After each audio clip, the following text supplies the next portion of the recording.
A notable omission from the Lord of the Rings trilogy are the twin sons of Elrond and brothers of Arwen. Despite their importance in the story of Aragorn and the wider history of Middle-earth, Peter Jackson chose not to include even a mention of them. These are, of course, Elladan and Elrohir. Born in the early Third Age to Elrond and Celebrian, the daughter of Galadriel and Celeborn, the elven twins would grow to become some of the mightiest warriors of Middle-earth.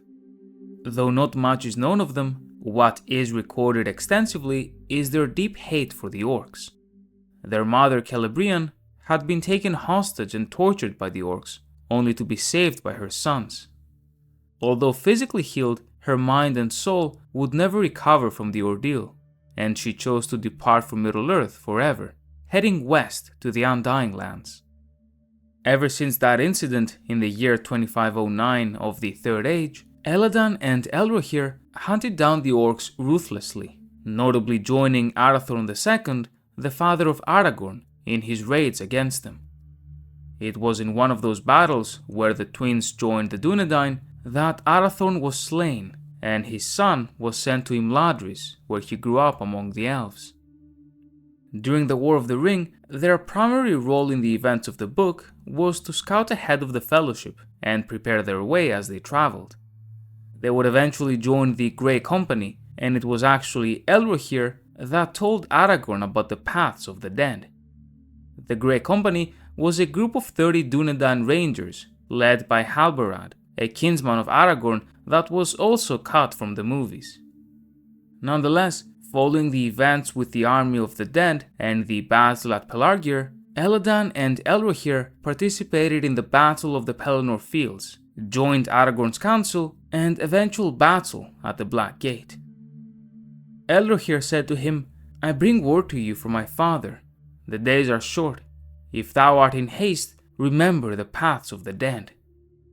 "Always my days have seemed to me too short to achieve my desire," answered Aragorn, "but great indeed will be my haste ere I take the road." "That will soon be seen," said Elrohir, "but let us speak no more of these things upon the open road." They stayed in Gondor until after Elisar's coronation, escorted Arwen to Minas Tirith to marry the king, and later visited Edoras in Rohan, before eventually returning to Rivendell. They remained there even after Elrond departed Middle-earth to be reunited with his wife. Although not much is known of their fate in the Fourth Age, what we do know is that the twins were given a choice. Like their sister Arwen and their father before them, due to their half-elven heritage, they had the ability to choose between mortality and immortality. Due to their prolonged stay, it has been assumed that they may have chosen mortality, although there is a high probability that the twins eventually departed Middle-earth alongside their grandfather Celeborn. For those that have only watched the movies or don't really remember the books, you'll realize that none of this is depicted in Peter Jackson's trilogy. While their backstory with Aragorn's father, or Celebrian and the orcs, are easy to explain, what were Peter Jackson's reasons for removing them entirely from the War of the Ring? I think, ultimately, the answer comes down to three things. The first is their actual contribution to the story. The only thing explaining their past actions and connections to Aragorn would be additional exposition that would ultimately lead to nothing. Knowledge that they would be the ones clearing the way for the Fellowship and making sure no unnecessary trouble arises would also lead to nothing. You can just show the Fellowship not encountering any additional threats on the road. Their secret tasks by Elrond and other adventures amount to the same thing, and their primary contribution involving the paths of the dead and events in Gondor can easily be supplemented by existing and more important characters, such as Elrond at the camp with Aragorn. The second reason is their interconnectivity with other things that were removed. They accompanied the Grey Company, which was also omitted, likely to shift the main focus onto the trio of Aragorn, Legolas, and Gimli. Essentially, Peter Jackson wanted to show a more personal story in the paths of the dead, and in doing so, he removed another potential space for Elladan and Elrohir to exist in the story. The third, ultimately, is necessity. In a movie trilogy where the hastily arranged death of the second movie's main villain, Saruman, is downgraded to the extended edition of the third film, there was simply not enough space for them. Peter Jackson even removed the Scouring of the Shire, a chapter infinitely more important than the occasional references to Elrond's sons, and so it comes as no surprise that they would be omitted from the movies. You may argue that you could have at least given them a line or two to establish their existence, but that would simply force the audience to keep track of yet more characters. Something not worth it if those characters would have no consequential part to play in the story.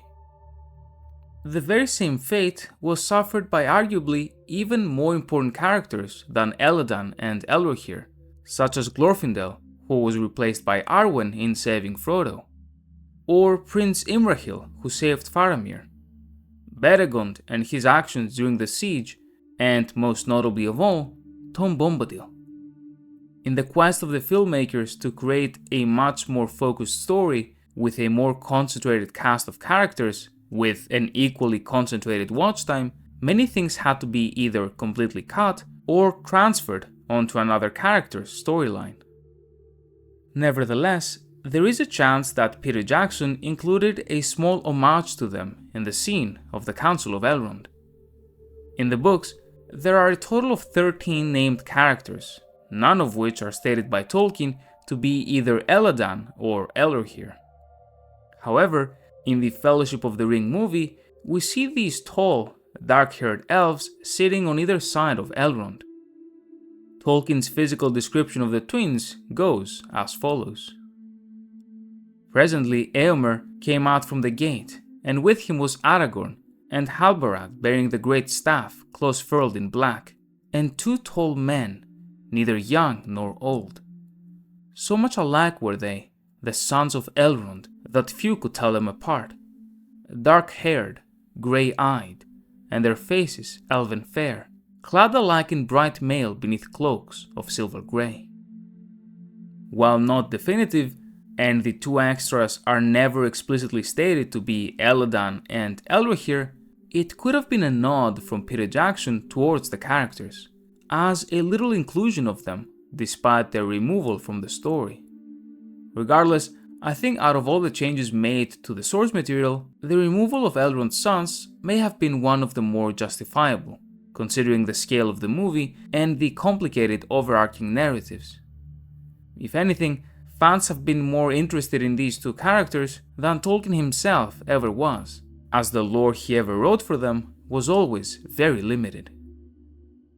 A massive thank you to my channel members, and thank you very much for watching.